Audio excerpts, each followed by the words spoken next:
Assalamualaikum warahmatullahi wabarakatuh. Ketemu lagi dengan saya Anissa Nur Andina dalam mata kuliah pengantar manajemen. Dalam bab ini kita akan membahas tentang perubahan dalam organisasi. Kira-kira perubahan dalam organisasi itu bagaimana ya? Apakah sudah ada dalam bayangan teman-teman tentang perubahan dalam organisasi? Kata-kata perubahan itu kira-kira maknanya apa? Mari kita cari tahu. Capaian pembelajaran. Yang pertama adalah mahasiswa diharapkan mampu memahami mengapa perubahan diperlukan pada organisasi. Yang kedua, mendefinisikan cara penanganan perubahan. Yang ketiga, mendeskripsikan mengapa terjadinya penolakan pada perubahan. Yang keempat, memberikan contoh pengelolaan perubahan. Yang kelima, menyebutkan berbagai pendekatan perubahan organisasi. Kita lihat dulu tentang yang pertama, kekuatan internal dan eksternal, cara penanganan perubahan, pendekatan penanganan perubahan organisasi.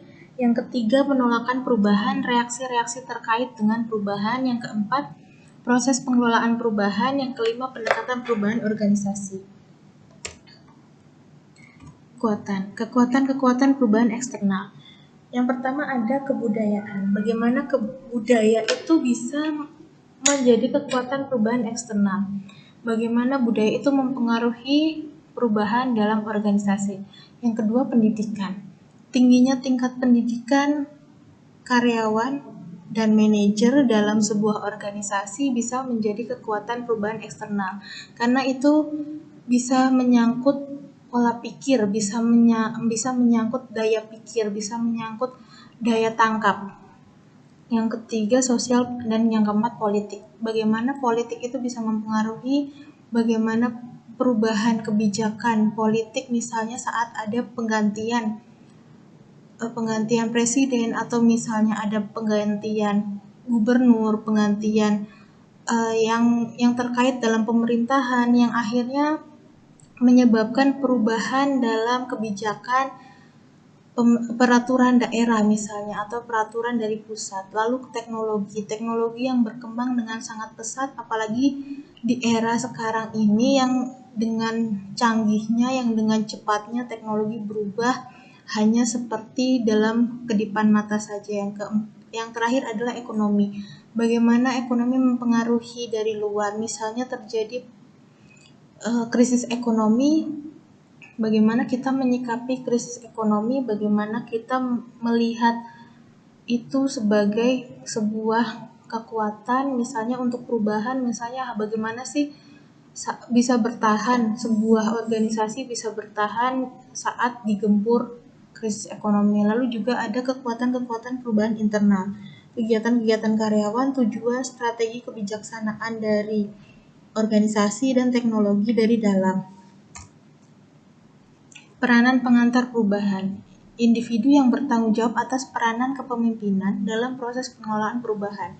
Itu bisa jadi berasal dari anggota organisasi ataupun bisa juga sebagai konsultan dari luar organisasi. Biasanya diperlukan yang dari luar organisasi supaya bersikap lebih netral terhadap perubahan. Jadi tidak memihak salah satu pihak, misalnya tidak memaksa bahwa harus terjadi perubahan. Dia lebih bersikap netral. Misalnya kalau dari dalam sendiri, lalu sifatnya agak memaksa harus terjadi perubahan. Sementara kalau dari luar bisa lebih netral, tidak tersangkut paut dengan misalnya atasan atau bawahan. Lalu ada kekuatan eksternal. Pengaruh politik seperti perubahan kebijakan dari pemerintah, serta pengaruh perubahan teknologi yang semakin canggih menyebabkan organisasi harus ikut berubah. Kekuatan internal, kebijaksanaan dari organisasi, keputusan-keputusan termasuk peraturan-peraturan yang sudah ditetapkan oleh organisasi. Ini adalah cara-cara menangani perubahan. Yang pertama adalah sosialisasi. Organisasi itu harus menjelaskan mengapa perubahan harus terjadi. Jadi jangan sampai organisasi tidak melakukan sosialisasi, jadi karyawan itu ada yang tidak mengerti, ada yang tidak mengetahui, atau lebih parah lagi ada manajer yang tidak mengetahui bahwa harus terjadi perubahan. Misalnya biasanya melakukan A, terus tiba-tiba saat perubahan itu terjadi, dia tidak tahu apa-apa, Dia biasa melakukan A padahal dia harus melakukan sampai step B misalnya. Lalu ada yang namanya pemahaman.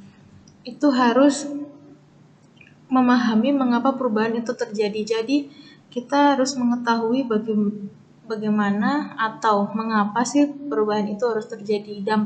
Bagaimana sih kita tuh memahami itu misalnya harus terjadi saat COVID seperti ini, saat situasi seperti ini yang memaksa bahwa harus misalnya WFH,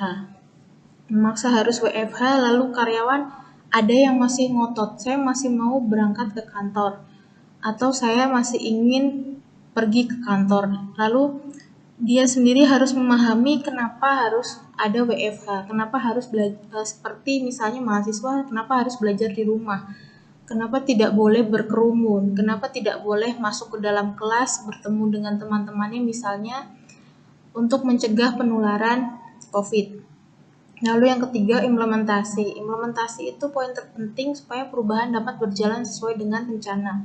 Jadi jangan sampai perubahan itu berjalan di luar rencana. Perubahan hanya terjadi ketika komitmen yang disepakati dilaksanakan secara nyata. Komunikasi yang efektif. Itu jelas sekali dalam semua hal kita membutuhkan yang namanya komunikasi. Jadi jangan sampai ada yang namanya miskomunikasi, tidak nyambung, misalnya maksudnya perubahan untuk A tapi menangkapnya B atau C. Jadi kita harus tahu yang namanya komunikasi itu harus efektif dan intens. Lalu ada evaluasi. Jadi evaluasi itu tahap terakhir. Jadi dilakukan sebagai langkah pengawalan agar perubahan yang terjadi sesuai dengan diharapkan. Jadi misalnya sudah sesuai dengan yang diharapkan maka akan dilanjutkan. Tapi jika perlu dikoreksi maka kita harus bisa mengubah. Misalnya perubahan itu kurang sedikit di bagian A, maka kita harus melihat berarti harus mengganti sedikit. Kita harus punya step atau plan B. Penolakan terhadap perubahan. Jadi saat ini misalnya ada salah satu pihak yang menyangkal perubahan sedang terjadi, maka organisasi bisa kehilangan efektivitasnya. Misalnya di bagian keuangan. Di bagian keuangan harus melakukan yang namanya pengurangan gaji dikarenakan penurunan laba yang signifikan karena efek COVID. Tapi dia kurang menyangkal perubahan yang sedang terjadi. Misalnya dia harus staf keuangan tersebut juga mendapatkan dampaknya. Dampaknya adalah gaji dia juga dikurangi, sementara dia menyangkal perubahan yang sedang terjadi. Jadi dia tidak mau ikut mengurangi gajinya. Lalu yang kedua, mengabaikan perubahan. Mungkin manajer itu sedikit cuek. Manajer itu cuek, berpikir bahwa itu semua akan hilang dengan sendirinya. Tidak berpikir bahwa itu akan menjadi masalah yang lebih besar, lebih rumit daripada yang sudah ada sebelumnya. Lalu ada juga menolak perubahan. Jadi manajer bersama-sama dengan karyawan itu melakukan penolakan terhadap perubahan yang diinginkan oleh organisasi. Jadi organisasi menginginkan perubahan, tapi manajer yang sudah biasa melakukan hal itu, melakukan pekerjaan yang sama setiap harinya untuk bertahun-tahun, dia tidak mau melakukan perubahan. Jadi dia bisa mengajak karyawannya untuk menolak perubahan tersebut. Bagaimana caranya dia mengajak karyawan itu untuk menolak perubahan yang diinginkan oleh organisasi. Lalu yang keempat, menerima dan menyesuaikan diri. Lalu yang kelima, mengantisipasi perubahan dan merencanakannya. Ini adalah 3 sumber umum penolakan terhadap perubahan. Ketidakpastian tentang akibat dan pengaruh perubahan. Biasanya manusia itu akan merasa adanya ketidakpastian tentang akibat dan pengaruh perubahan. Ini bisa terjadi saat para anggota merasa tidak yakin terhadap perubahan tersebut.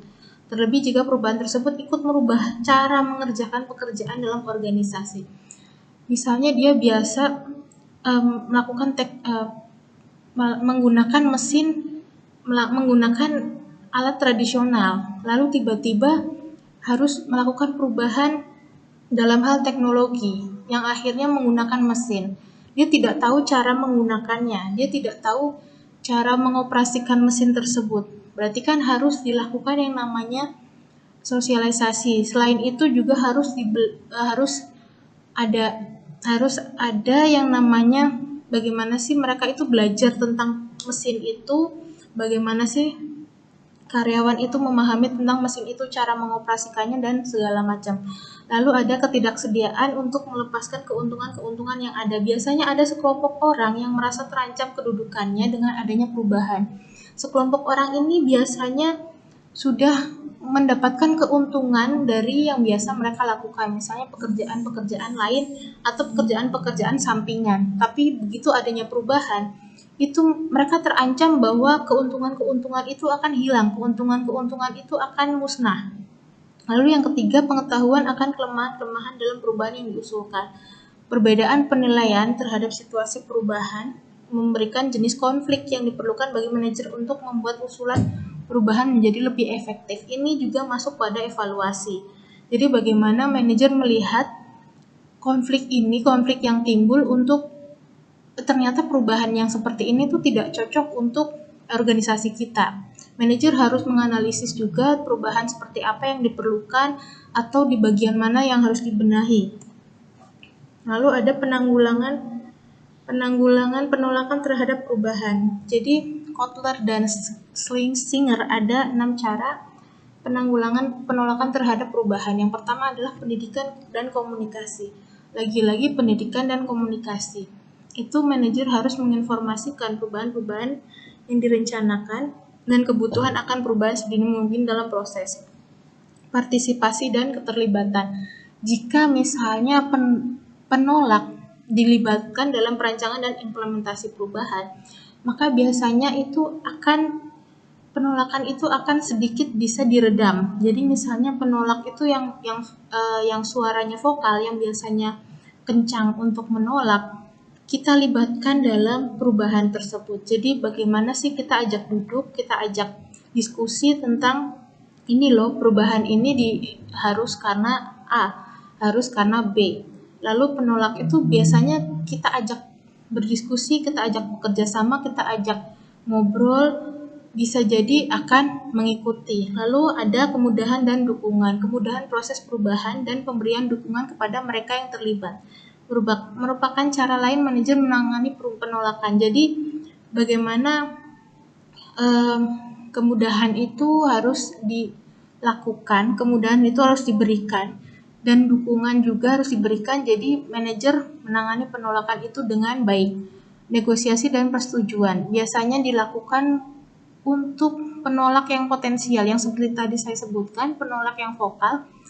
Kalau memang tidak bisa dilibatkan dalam proses perubahan, maka kita harus melakukan yang namanya negosiasi. Negosiasi itu bagaimana sih kita harus pintar-pintar bernegosiasi dengan mereka supaya mereka stop untuk melakukan tindakan penolakan tersebut. Manipulasi dan bekerja sama. Kadang-kadang yang seperti ini bisa dilakukan manipulasi sedikit. Lalu ada yang namanya bekerja sama. Bagaimana kita harus bekerja sama dengan para penolak tersebut supaya dia tidak lagi menolak. Yang keenam, agak sedikit keras karena paksaan eksplisit dan implisit. Ini adalah misalnya mereka tetap ngeyel, mereka tetap ngotot untuk menolak perubahan tersebut. Manajer bisa mengancam, misalnya kalau misalnya kalian tetap seperti itu maka akan ada SP. Kalau kalian tetap menolak, maka nanti akan dipecat, misalnya seperti itu, penundaan promosi dan lainnya. Itu bisa dilakukan kalau memang sudah keterlaluan ya, maksudnya sudah keterlaluan, sudah kebangetan, sampai manajer harus mengambil tindakan paksaan eksplisit dan implisit ini. Lalu ada juga tahap-tahap proses perubahan, tekanan dan desakan. Dimulai ketika manajemen puncak mulai merasa adanya kebutuhan atau tekanan akan perubahan. Biasanya disebabkan oleh berbagai masalah seperti penurunan laba dan lainnya. Ya, ini seperti yang saat ini sedang terjadi terutama karena pandemi COVID-19 ini ya. Karena bagaimanapun juga banyak sekali, bahkan hampir semua sektor terdampak. Banyak juga yang akhirnya harus tutup atau berhenti beroperasi karena COVID ini. Penurunan laba yang signifikan itu juga menyebabkan perusahaan harus berubah. Misalnya sebuah restoran yang harus biasanya penuh saat jam makan siang atau jam makan malam, tetapi karena COVID ini harus tutup lebih awal misalnya. Lalu juga tidak boleh yang namanya dine in atau makan di tempat, sehingga mereka harus ada yang namanya perubahan layanan, misalnya melakukan delivery order atau melakukan kerjasama dengan beberapa, misalnya seperti GoFood atau GrabFood gitu kan. Jadi bagaimana restoran itu memutar otak untuk supaya laba yang turun itu tidak terlalu signifikan. Lalu ada juga intervensi dan reorientasi.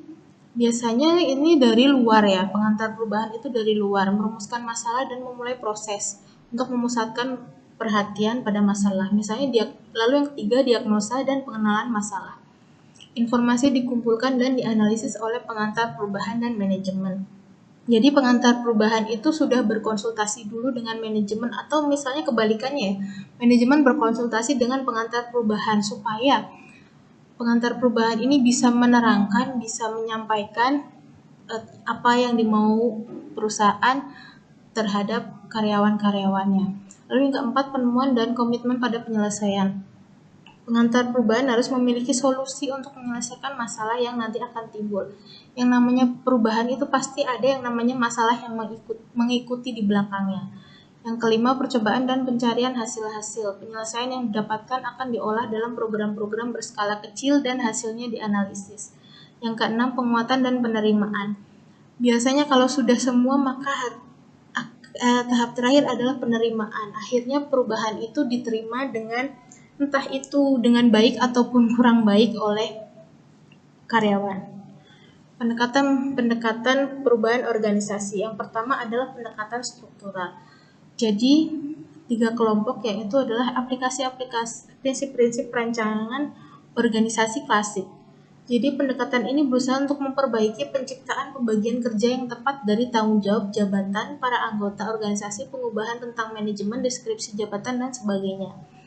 Lalu yang kedua adalah melalui desentralisasi. Hal ini didasarkan pada penciptaan satuan-satuan organisasi yang lebih kecil dan dapat berdiri sendiri dan memutuskan perhatian pada kegiatan yang berorientasi tinggi. Lalu yang ketiga, melalui modifikasi aliran kerja dalam organisasi. Ini didasarkan pada pemikiran bahwa aliran kerja dan pengelompokan keahlian yang tepat akan berakibat kenaikan produktivitas secara langsung dan cenderung memperbaiki semangat dan kepuasan kerja. Lalu ya, ini adalah pendekatan teknologi. Jadi untuk memperbaiki prestasi, F.W. Taylor dan pengikutnya mencoba menganalisa dan memperbaiki interaksi-interaksi pada karyawan dan mesin-mesin untuk meningkatkan efisiensi sehubungan dengan perubahan teknologi. Karena ada kalanya perubahan yang dilakukan ternyata sering tidak cocok dengan struktur organisasi. Ini mengapa bisa terjadi? Karena biasanya perubahan itu dilakukan mungkin secara serta-merta atau secara sepihak. Jadi tidak semua yang di dalam organisasi itu siap untuk melakukan perubahan. Nah, saat itu terjadi, maka biasanya semuanya itu tidak efektif dan efisien. Lalu yang ketiga adalah pendekatan orang. Jadi pendekatan orang bermaksud untuk mengubah secara langsung perilaku karyawan melalui pemusatan pada keterampilan, sikap, persepsi, dan pengharapan mereka. Jadi bisa melaksanakan tugas dengan lebih efektif. Ya, kira-kira ada yang ingin ditanyakan? Kalau misalnya memang ada yang ingin ditanyakan, silahkan melalui email atau japri saya. Ini ada quotes dari Mahatma Gandhi ya. Live as if you were to die tomorrow. Learn as if you were to live forever. Artinya, jadi kita itu hidup seolah-olah kita akan mati besok, tapi belajar seolah-olah kita akan hidup selamanya. Jadi yang dimaksud di sini adalah kita harus terus belajar, kita harus terus meningkatkan kemampuan diri kita harus terus mencapai sesuatu yang memang kita inginkan dari belajar itu. Jadi belajar itu tidak hanya melulu belajar membaca buku atau belajar di kelas atau mendengarkan dosen, memperhatikan dosen, tetapi juga belajar itu dari kegiatan sehari-hari. Semua hal bisa dipelajari, semua hal bisa dilihat, bisa didapatkan manfaatnya kalau kita mau membuka pikiran kita. Kita harus, yang namanya kita juga bisa open minded. Yang namanya open minded itu jangan melihat dari satu sisi saja. Semua hal bisa dilihat dari banyak sisi. Jangan mudah juga untuk menjudge itu ya. Langsung eh, melihat orang, oh kamu ternyata seperti ini. Jangan sampai seperti itu. Kita harus melihat dua sisi, kita harus melihat 3 sisi, 4 sisi, dan sisi-sisi lainnya. Ini ada yang terakhir ya, ini terima kasih atas kerjasamanya, terima kasih sudah mendengarkan saya. Kalau misalnya masih ada pertanyaan, silahkan ke email atau japri saya, WhatsApp saya terbuka 24 jam, silahkan. Kalau misalnya mau WA teman-teman, atau misalnya mungkin bisa melalui grup kelas ya. Jangan lupa juga saya mengingatkan untuk tugasnya. Tugas 2 minggu lalu saya tunggu sampai tanggal 13 ya, melalui email saya. Oke, cukup sekian dan terima kasih. Mohon maaf bila banyak kekurangan, mohon maaf bila kurang lancar. Wassalamualaikum warahmatullahi wabarakatuh.